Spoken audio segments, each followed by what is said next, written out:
Microscopic clues in our DNA link every man on Earth back to one man, one common ancestor.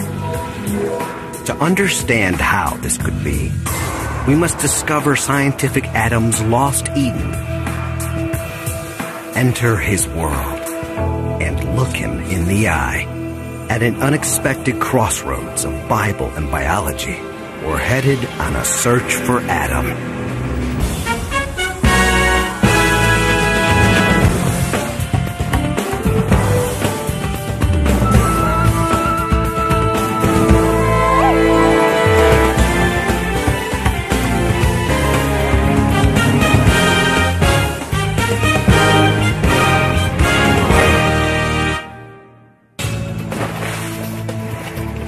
Look so different.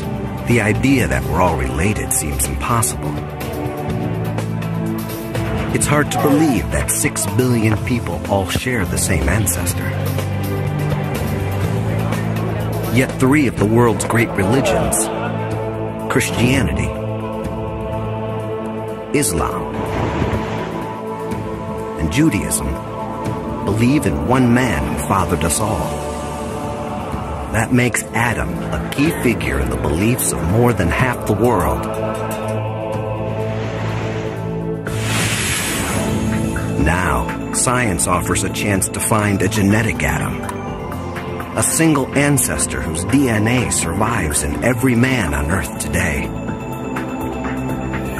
From the Inuit of the Arctic, to the Amerindians of the Amazon, from the nomads of the desert, to the businessmen of Wall Street. Spencer Wells, a geneticist with National Geographic, will lead us on a journey to identify the scientific Adam and reveal what made him so exceptional that he could father all men on Earth.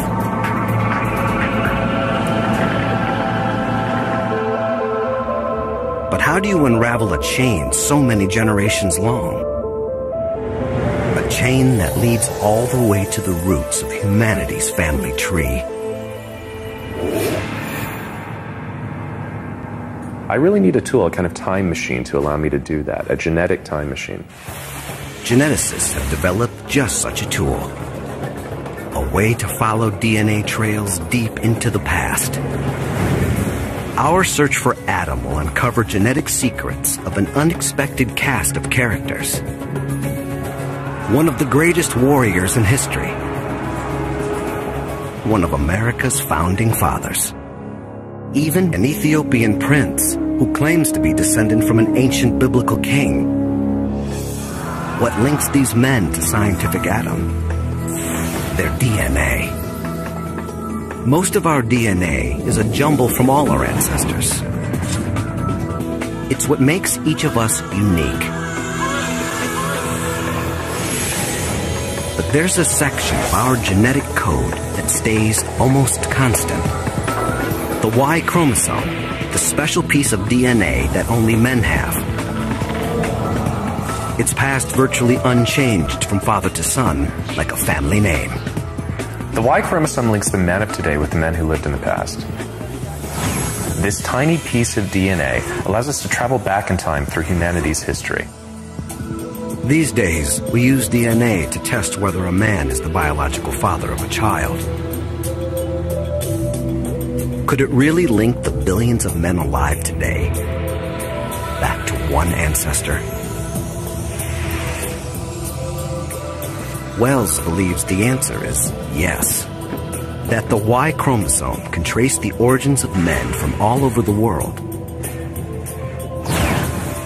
From Africa to America, all the branches on the tree join up in one trunk. The Y chromosome links men today back to their common ancestors.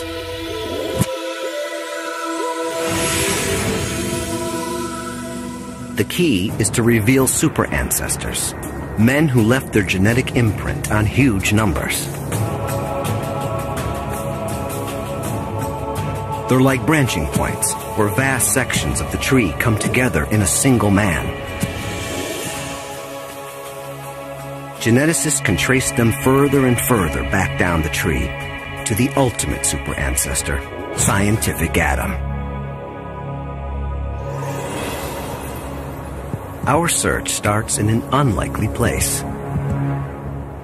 With a super ancestor who passed his DNA to millions. He left such a vast legacy, Wells thinks he can trace it in a bar in San Francisco. The Bayview Boat Club is a watering hole for a group of Mongolian immigrants. These men have an outrageous claim. They think they're descendant from the great Mongol emperor, Genghis Khan. Yeah. So how many people in Mongolia really believe that they're related to Genghis Khan? Every single person in the country? Every single person. There are, what, 10 million people living in... It seems preposterous, as if everyone in America believed they were descended from George Washington. But if there's any truth to their claim, these men will link back to a common ancestor who lived generations ago. The first step on our journey back toward Adam. So you guys interested in finding out if you could be related to Genghis Khan himself? Yeah, let's go. Okay, and then I'll pass... Tapping the power of DNA starts with a basic tool. Sterile, by the way, which is kind of like a glorified toothbrush. Pull it out of the container. Looks like that. Just a few cheek cells, and Wells can unlock secrets from our genetic past. With a simple swipe, Wells hopes to trace these men all the way back to a famous warrior who lived 800 years ago and thousands of miles away.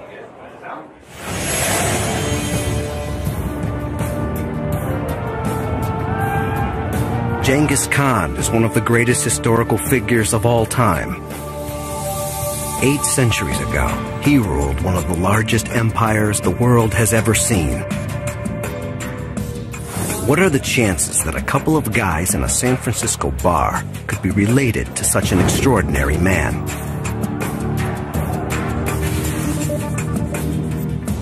Machines analyze the Mongolians' DNA,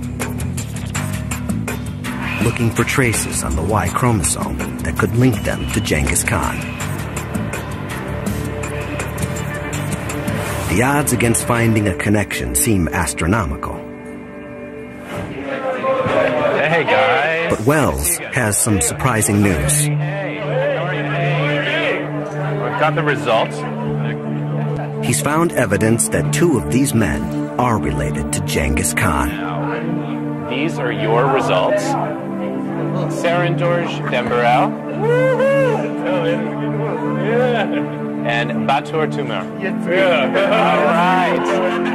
What makes Wells think that these men link back to Genghis Khan himself? He's never met them before.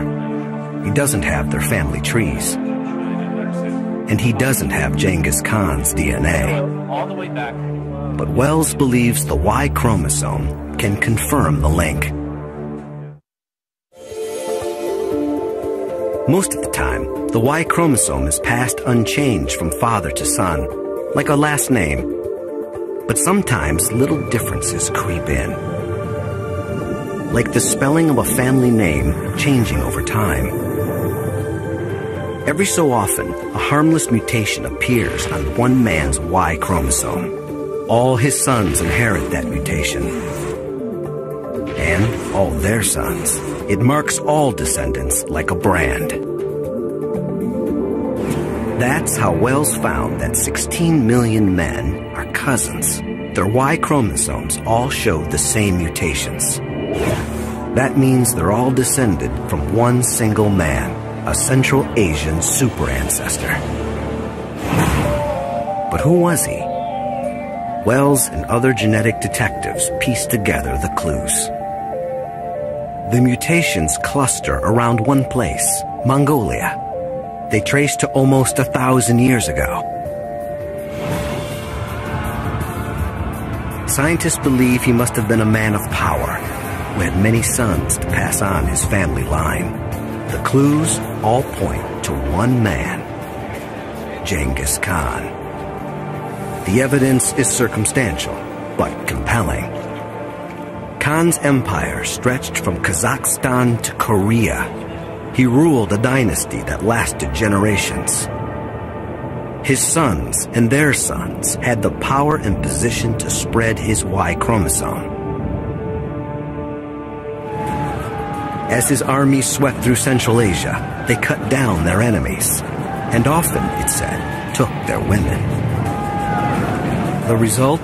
More offspring with Genghis Khan's Y chromosome, and other men's lineages destroyed forever. Genghis Khan's DNA is buried with him in an unknown grave, but his Y chromosome mutations survive in his descendants today. The research shows the Y chromosome can take us back hundreds of years. But to find scientific Adam, we must trace a man from our very beginning who fathered not millions, but billions. The payoff is almost unimaginable. An Adam who may have been the first truly modern human, whose Eden we can pinpoint, whose face we can reconstruct.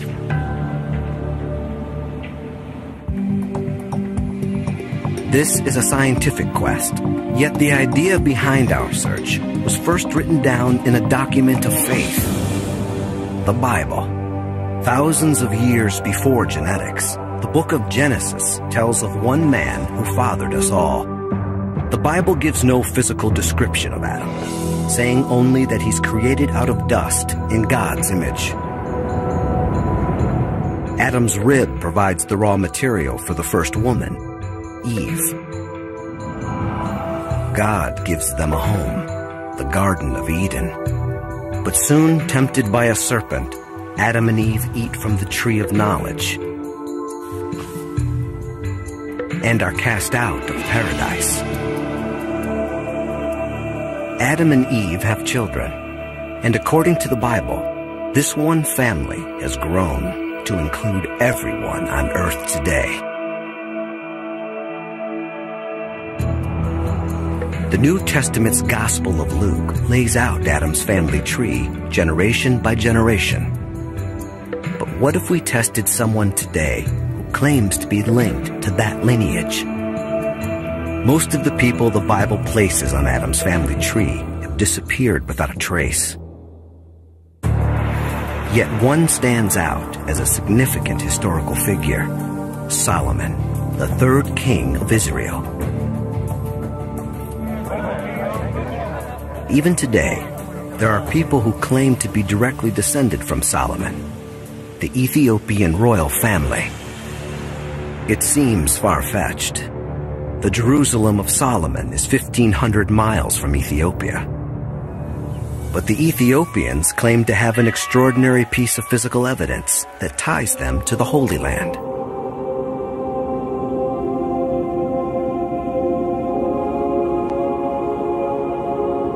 The Ark of the Covenant was believed to contain the tablets of the Ten Commandments, the Word of God.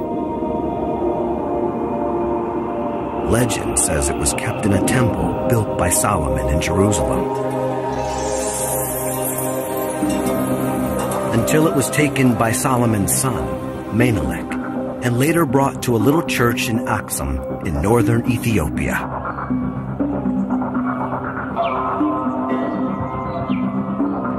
Today, the Ethiopian royal family claims direct descent from Menelik, and so from Solomon. If that's true, their family tree connects directly to the biblical lineage of Adam. To test that lineage, we'll need a royal who will cooperate. In 1974, Ethiopia's Emperor Haile Selassie was deposed. The royal family fled into exile. We tracked down a prince who agreed to participate in our search on one condition. We can't reveal his identity. He wants to avoid accusations that he's using his link to Solomon to reclaim the throne. The prince takes a secret DNA test. A few tiny cheek cells transport us deep into the past. The DNA can reveal where the prince's ancestors came from. Could it link him to Solomon? The results are tantalizing. The prince's Y chromosome mutations do lend support to his claim. They point to Middle Eastern ancestry, but it's not definitive proof. With Genghis Khan, we had 16 million men pointing to one man. With Solomon, we may have one Ethiopian prince. There's simply not enough evidence to go on. The experiment shows how hard it can be to trace the Bible's genealogy. It's a book of faith, not forensic evidence.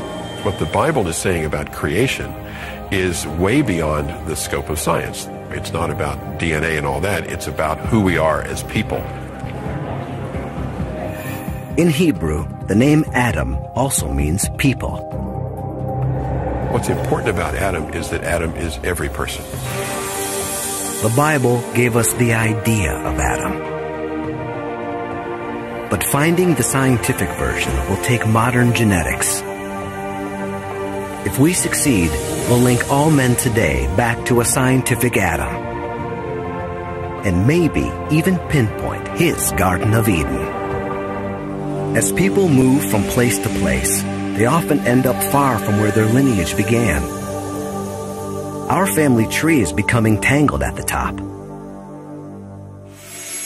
Tracing family lines is getting harder and harder. There's only one way to clear away the tangles. Analyze Y chromosomes from people who still live in the land of their forefathers. To get a clearer picture of our family tree, Wells is leading a research project with the National Geographic Society and IBM. It's called the Genographic Project. It's a massive undertaking. It will take years. But when he's done, Wells will be able to tell where anyone in the world comes from. Wells and his colleagues have crisscrossed the globe in search of DNA samples. From Aborigines in Australia to tribesmen in South America. They've journeyed from Central Asia to South Africa to Siberia. Wells can already tell a lot about someone's origins just using their Y chromosome. And he thinks he's found something unexpected in the background of one of America's most famous figures. The third president, Thomas Jefferson. Research on Jefferson's Y has already given us one huge surprise. It had long been suspected that Jefferson fathered children by his slave, Sally Hemings. A 1998 study used the Y chromosome to prove that it was almost certainly true. It showed that this white man apparently had black descendants. Now, Wells believes he's discovered something about Jefferson that no one suspected. A discovery not about his descendants, but about his ancestors. And it could take us a big step toward Adam. Wells noticed that Jefferson's Y chromosome mutations don't look European. So where did Jefferson's ancestors come from? To find out the truth, Wells needs another DNA sample. The trail leads to rural Virginia. One of the closest living relatives of the founding father lives in Fries, Virginia. Now, do you have any sense of your own ancestry and who you're descended from? Thomas Jefferson. Thomas Jefferson. How many Odine generations? Jefferson shares the founding father's last name. Yeah. He also inherited his Y chromosome. It's not going to hurt, and you rub it on the inside of your cheek. Really scrape away, up and down. Everything about Jefferson points to him being European. Genealogists have traced his ancestry back to medieval France and Britain. But the test reveals something you might never have imagined. Jefferson's Y chromosome links him not to Europe, but to the Middle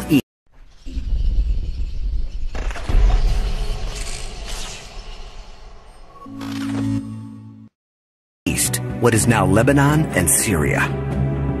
This is the best guess, a direct ancestor who lived in a land that no longer exists, called Phoenicia. The Bible calls it Canaan.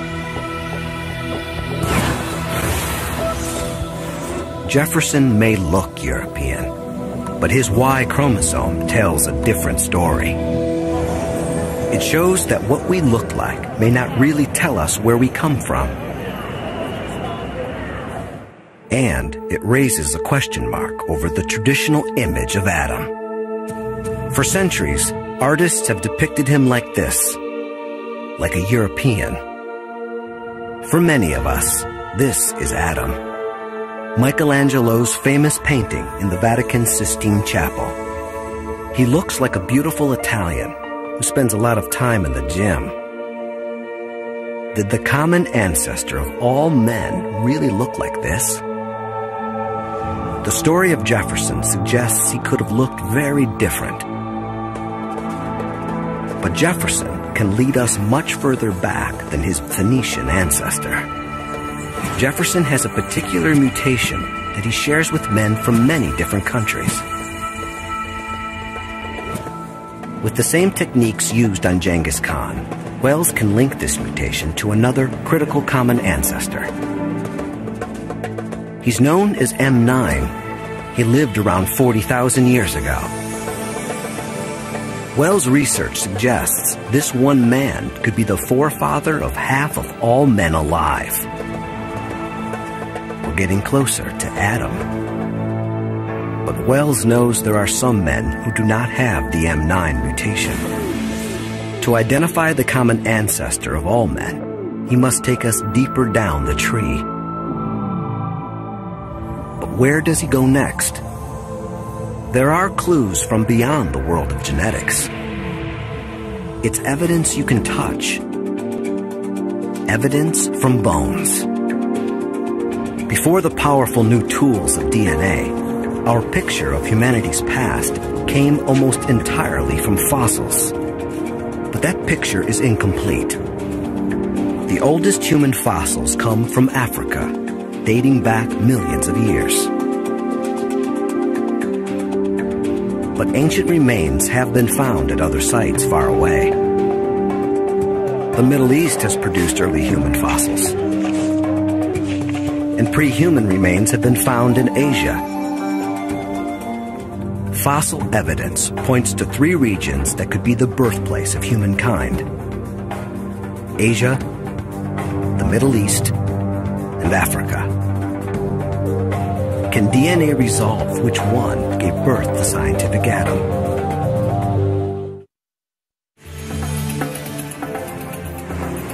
Wells wants to find a place where people from all 3 regions intersect. A study of historical trading routes offers a likely candidate. Off the coast of Kenya, the tiny island of Pate.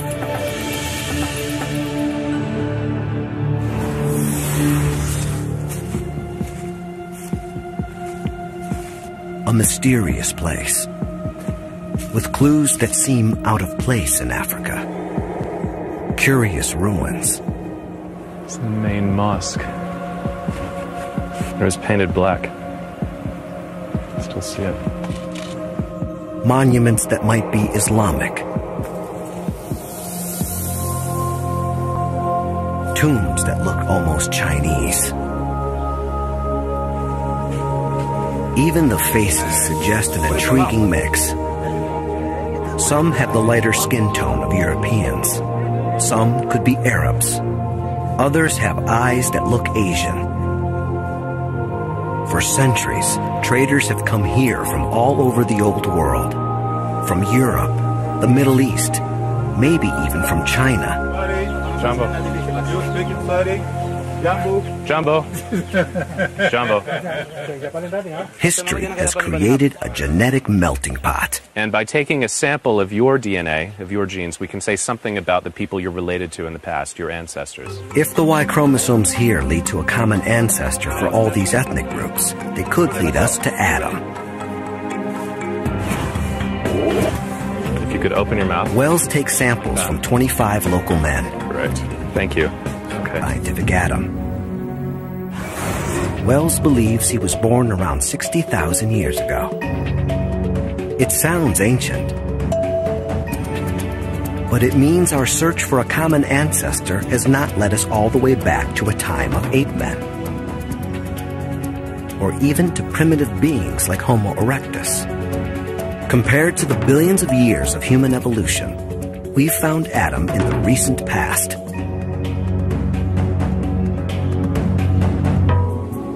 The critical discoveries of where and when Adam lived prove he could not have looked like this. For the first time, it's possible to paint a new portrait of Adam based on science. Facial reconstructions have shown what other ancient humans might have looked like. We have images of earlier beings, like Homo erectus, and the ancient prehuman known as Lucy. These faces are all based on fossil skulls, but there are no intact skulls from Adam's time. There is a man who can give a face to Adam, even without his skull. Frank Bender calls himself the recomposer of the decomposed. He's a forensic artist, a specialist at bringing the dead to life. Bender works regularly for police departments around the world, giving faces to human remains, even when the skulls are almost missing. Adam's skull is missing, but Bender will base his reconstruction on the closest skull he can find. And that brings him to the American Museum of Natural History in New York City. Gary Sawyer is an expert on reconstructing prehistoric faces. He believes this skull, found at a site called Kafza, is a good basis for Adam. Because he combines modern features with still some archaic features in a lower forehead or frontal and good-sized brow ridges. The Kafza skull is about 100,000 years old. Adam's skull would be much more modern. Bender will have to estimate what thousands of years of evolution would have done to Kafza man's appearance. First, he uses his forensic skills to figure out what Kafza man looked like. Wow, that came out. Must flew perfect. Bender can determine his features from the structure of his skull. The shape of the cheekbones, the line of the jaw, the width of the nose, the size of the chin.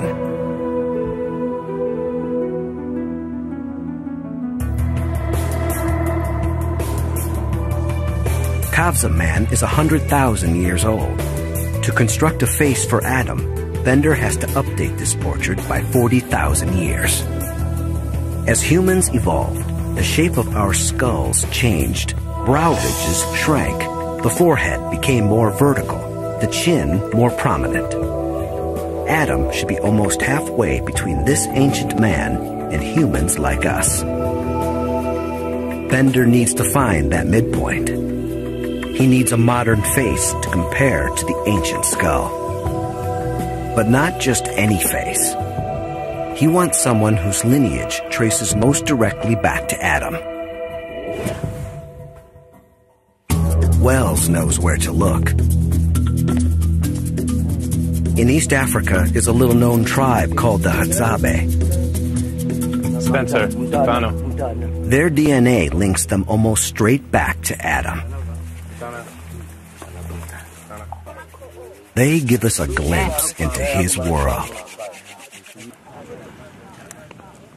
And they point to what Adam could have looked like. Scientific Adam should be a midpoint between the ancient Kafza face and one of these faces. Like the Hadza chief Julius Hendaya Ne Ume. But how do you blend the two? To do this accurately, Bender turns to technology developed for security applications like anti-terrorism.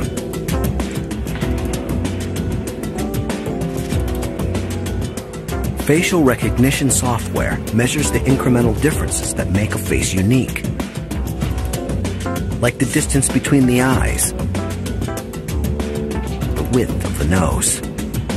Engineers pick out over 200 features that together define the shape of the Kapsa face, turning it into a mathematical model.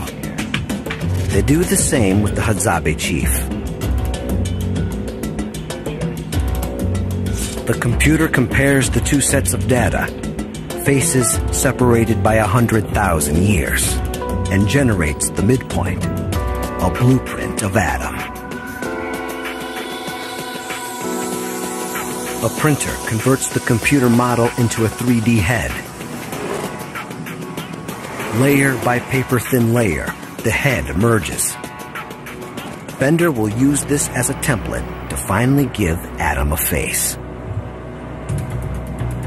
But the Hadzabe can do more than show what scientific Adam might have looked like. They can give us a window into his world, and they reveal clues to what made Adam and his descendants so exceptional. They could give rise to all men on Earth. Mutations on the Y chromosome show that scientific Adam was born around 60,000 years ago. An extraordinary time in human history, a time of crisis. Scientists believe humans were on the brink of extinction. The entire population may have fallen to no more than a couple of thousand. But from this moment of peril, humans begin an astonishing rise. For the first time, art appears. Tools become much more advanced. This new energy and innovation would enable our species to conquer the planet. Something critical had changed in human nature. What triggered it is a puzzle, yet it seems to come just after Adam. Is it a coincidence? I don't know. Maybe it is, but it's also possible that Adam was the one who set in motion these changes. How could one man change his whole species? Wells has a theory. It's cutting edge and highly controversial. He believes Adam may have been the first man with the ability to think as we do. The first truly modern man. If Wells had his way, he'd go back in time to find out. The ancient Hadzabe tribe in Tanzania may offer the next best thing, a window into Adam's world. As people, the Hadzabe are as modern as any of us. But as a society, they've chosen to retain the lifestyle of the earliest modern humans, the lifestyle of Adam. The Hadzabe are hunter-gatherers. Survival in this environment is an extraordinary challenge.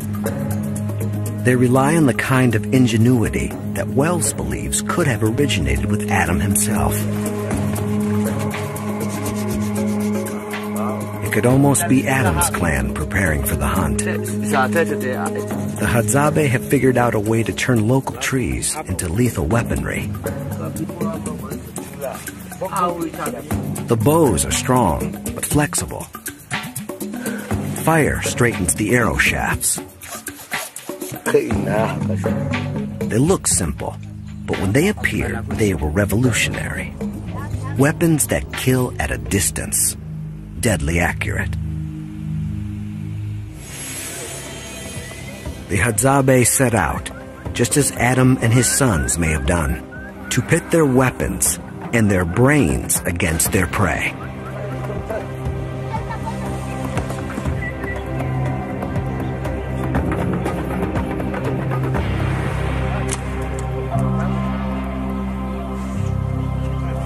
The Hadzabe's hunting techniques work, but they had to be invented, developed by someone. Someone with the insight to go beyond the techniques used by the people before. And Wells believes it may have been Adam himself who first showed this intelligence. A culture of innovation is one key to the success of our species. But what amplifies this genius is another unique skill: language. Wells believes Adam may have had a brand new ability to use complex speech. Astonishingly, the Hadzabe could show us how Adam spoke. What? What? What? What? Tisha? Bogo. Bogo. What? What? Simba. Simba, lion. They speak one of the most intricate languages on Earth. Along with regular consonants, they use a chorus of clicks.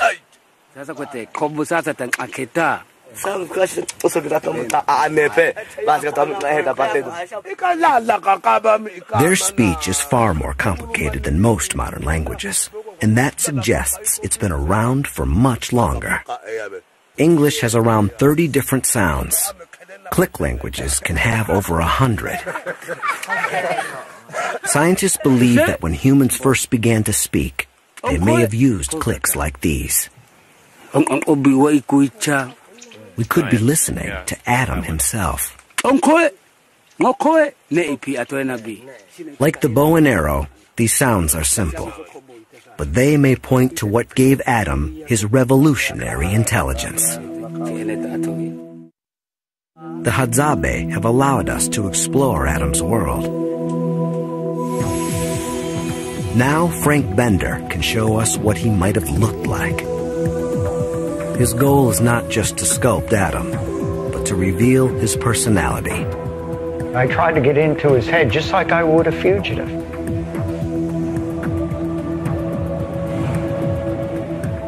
Intuition is the binder between art and science.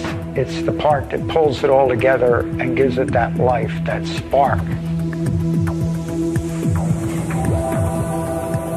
I picture him very much alive and with a lot of the basic feelings that we have today.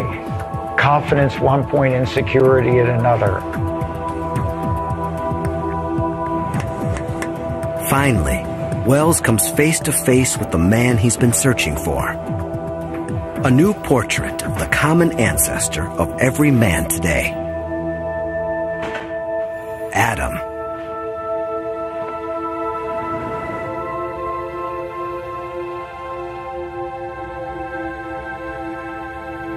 Without the skull, we can't know for sure what Adam looked like. But a combination of genetic evidence, Bender's forensic skills, and cutting-edge computer software suggests he looks something like this. Thousands of years after the Bible, and hundreds of years after Michelangelo, we have a whole new face for Adam. I like the expression. He's got a very forceful look. He's intent on something, maybe taking over the world. You begin to get perhaps an insight into why these guys won out and why this guy's our ancestor. Science can't tell for sure what set Adam apart. There were other men who lived alongside him. But over the centuries, all the other men's lines died out. Maybe some had only daughters, or no children at all. Their Y chromosomes were lost forever. Only Adam's lineage survives. Here's how Adam could have become our ultimate super ancestor. Sometime around 60,000 years ago, Adam is born. He's a fast learner, and in time, he proves himself as a leader of his tribe. His command of language sets him apart.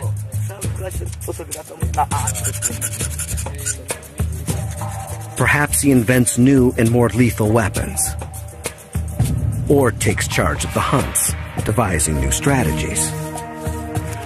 He's much better than the other guys at providing for his family and the tribe. And this makes him popular with the ladies. He has more children than the others. His sons inherit not just his smarts, but of course his Y chromosome. Like Genghis Khan and his sons, Adam's Y chromosome begins to spread through the population. And Adam's intelligence gives his sons the ability to leave Africa and populate the world.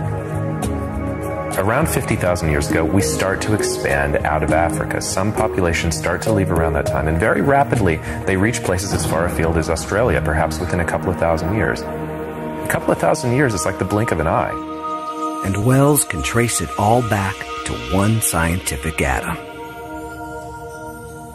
This is not the man God creates in the book of Genesis. But now, thousands of years after the Bible was written, science has confirmed the essence of its story.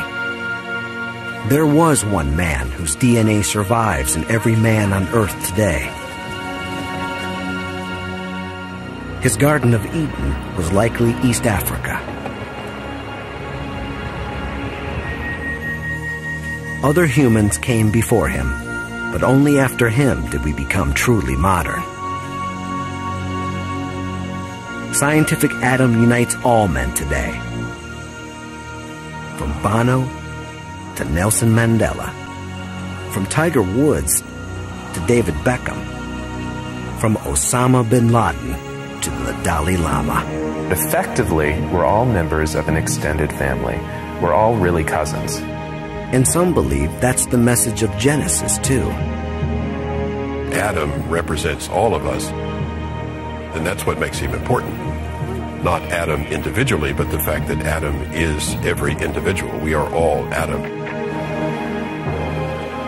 In finding scientific Adam, the Y chromosome has not just united all men. It has found common ground between the worlds of science and faith.